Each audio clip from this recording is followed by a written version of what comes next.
25 December বিএনপির ভারপ্রাপ্ত chairman Tarique রহমানের আগমন ঘিরে তার সর্বোচ্চ নিরাপত্তার কাজে নিয়োজিত থাকবে পুলিশ সহ আইনশৃঙ্খলা বাহিনীর প্রায় ২,০০০ সদস্য। এছাড়া বিএনপির নিজস্ব ব্যবস্থায় দলের চেয়ারপারসন সিকিউরিটি ফোর্স বা সিএসএফ এর মাধ্যমে নিরাপত্তা পাবেন তারেক রহমান। হযরত শাহজালাল আন্তর্জাতিক বিমানবন্দর থেকে এভার কেয়ার হাসপাতাল ও গুলশান এভিনিউর বাসভবন পর্যন্ত এই নিরাপত্তা ব্যবস্থা নিয়োজিত থাকবে।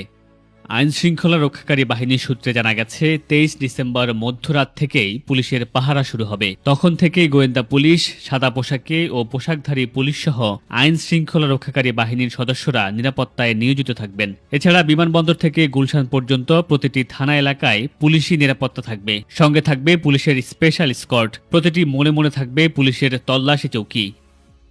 পুলিশ ও স্বরাষ্ট্র মন্ত্রণালয় সূত্রে জানা গেছে, তারেক রহমানের দেশে ফেরাকে কেন্দ্র করে স্বরাষ্ট্র উপদেষ্টার নেতৃত্বে এরই মধ্যে পুলিশের আইজিপি গোয়েন্দা সংস্থার প্রধানদের নিয়ে একটি বৈঠক করেছেন। প্রাথমিকভাবে মাঠ পর্যায়ের কর্মকর্তাদের নির্দেশ দেওয়া হয়েছে। বাসা, অফিস এলাকা এবং চলাচলের পথ ঘিরে কঠোর নিরাপত্তা ব্যবস্থা গড়ে তোলা হয়েছে।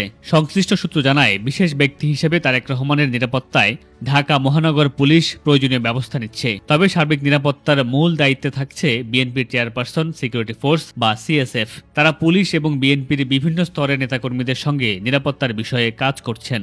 25 ডিসেম্বর বেলা 11:55 তারেক রহমানের ঢাকা বিমানবন্দরে অবতরণের কথা রয়েছে। সেখান থেকে তারেক রহমান 300 ফিট হয়ে প্রথমে এভার কেয়ার হাসপাতাল, এরপর গুলশান এভিনিউর বাসভবনে যাবেন। বর্তমানে গুলশান, বনানী ও বাড়িধারা এলাকায় অন্তত 9টি চেকপোস্ট রয়েছে। তারেক রহমানের দেশে ফেরা উপলক্ষে আরও 3টি চেকপোস্ট বাড়ানো হবে গুলশান এলাকায়।